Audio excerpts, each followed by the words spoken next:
Hey guys, Drew here, and today I'm going to be telling you about how you can pay your rent or pretty much any bill with a credit card. So why would you want to do this? Well, the main reason people want to pay their rent with a credit card is to meet a minimum spend on a credit card so that way they can qualify for a big cash or travel point bonus. Also, if they're using a card that is through an airline or a hotel, oftentimes for getting a certain amount of spend throughout the year, they're able to get a higher priority, which means that they may have access to better amenities when they visit that hotel or use that airline, or have different fees waived, and overall just have a better experience with that service. If this is a new concept and something that you haven't utilized before, be sure to watch the entire video because you can essentially get paid hundreds of dollars at a time just for paying your rent with a credit card. So unless you're really lucky and your landlord or leasing agency allows you to pay directly with a credit card, you're most likely going to have to use a service that you pay with a credit card, and then they will send the payment to that landlord or leasing company. There are a bunch of different services. In this video, I'm going to focus on the one that I use most, and that is Plastiq. So Plastiq is the flagship of these services. It's the most common service used for people who are trying to maximize their credit card points. So basically the way this works is that you will go online to Plastiq's website, put in the information for the person you're trying to pay, put in your information, and then you will pay Plastiq with the credit card you're trying to use. Then Plastiq will send either a check, wire a payment, or an ACH deposit to the person you're trying to pay, depending on your specification and depending on what time frame you need to get that payment there. This isn't just limited to rent. You can also use this for mortgages, tuition, car payments, or pretty much anything under the sun. When you set up a payment on Plastiq, you'll notice that there's a 2.5% fee on each payment. This is why it's very important to make sure that whatever bonus or rewards that you're getting by using that credit card are above 2.5%. Otherwise, it's not really an advantageous move. A good example to understand this is the Chase Sapphire Preferred. So currently the Chase Sapphire Preferred offers 60,000 points after you spend $4,000 in the first 3 months. Most people are not going to be able to make that spend limit in that amount of time unless they're including rent. That's why it's really important to have this as an option. So by getting 60,000 points, which is equal to $600 if you just want to take it as a cash back, after 4,000 spend, then that's effectively 15% that you're getting back in cash. This, when you subtract the 2.5%, is then going to give you a total of 12.5% back. So in this use case, the bonus is well worth paying that 2.5% fee to get 12.5%. And then since you have the Chase Sapphire Preferred, you'll actually be able to get a 25% bonus on those 60,000 points, which is going to be roughly equal to $750 when redeemed for travel.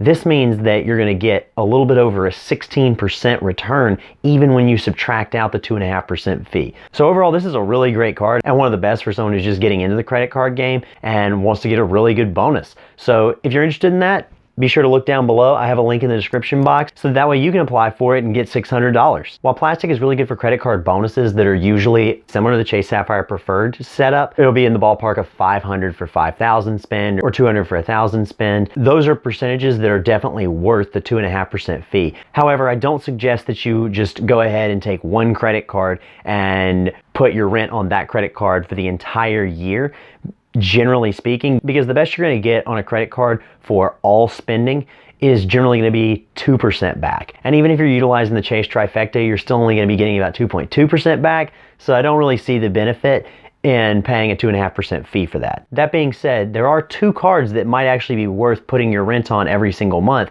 One of those is the Chase Ink Preferred card. So this is not currently active in February 2020. However, every couple months it seems that the Chase Preferred will gain 3% back on Plastiq purchases. And then for me, it was a no-brainer. And so I would use my Chase Ink Preferred to rack up those points. Be on the lookout for that because hopefully it'll come back. Now, the card you should have if you're planning on putting all of your rent spending on it is the Discover It Miles card. The Discover It Miles card is really cool because it gives you 1.5% back on all purchases. Now, I know what you're thinking, 1.5% is less than 2.5%. But get this, after the first year, you get double whatever your total points earned during the course of the first year. This means that effectively, yes, you're going to be only getting 1.5% each statement period for the first 12 months, but at the end of those 12 months, you're then going to get an additional 1.5% on all the spending you did, meaning you get 3% for the entire first year. Now, I understand 0.5%, is it worth it? That's really going to be up to you and looking at the numbers. As an example, if your rent with no additional fee is $2,000, then after the first 12 months, you're going to end up coming out on top by about $740. Now after that, the use case doesn't really make sense anymore for the Discover It miles for Plastiq, but might as well get it the first year. And don't forget, you can't apply this to your mortgage. So if you're only getting, $740 on a $2,000 rent, think about putting that on, a $4,000 or a $6,000 mortgage, and that might be some money that actually means something for you. But this is really going to come down to how much it's worth for you. Now, there are some other times outside of a sign-up bonus to use Plastiq. So once you sign up with an account and your email is in their system, they'll send you promos every month. And those promos sometimes will be if you make a certain number of payments, or if you make it by this time in the month, you'll get a different rate. Examples of this that I get on a regular basis are 1.5% as opposed to 2.5%, which is great because then if you have a 2% card, you're getting more. So then it's worth it to use Plastiq. Even better, I get one about every 3 or 4 months that is a 1% fee when you use a MasterCard, which is even better. And the best is sometimes you'll get promotions for fee-free dollars, or FFDs. And basically what this means is that, say on a payment of $1,000, you would spend $25 in fees of the 2.5. So let's say you have a $2,000 rent payment, and then you have $1,000 fee-free dollars promotion. Then what this means is on the first 1,000 of that 2,000, you will only pay 1,000. And then on the second, you will pay 1,025.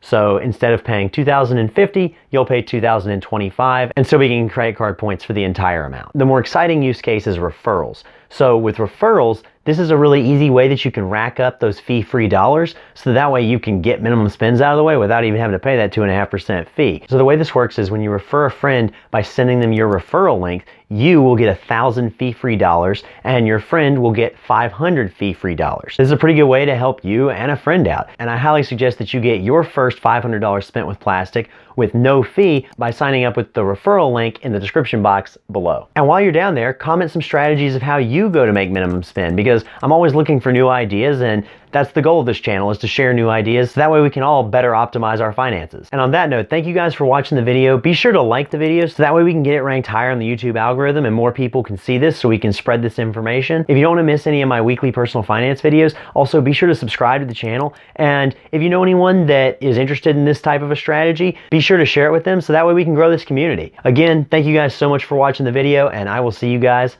next time.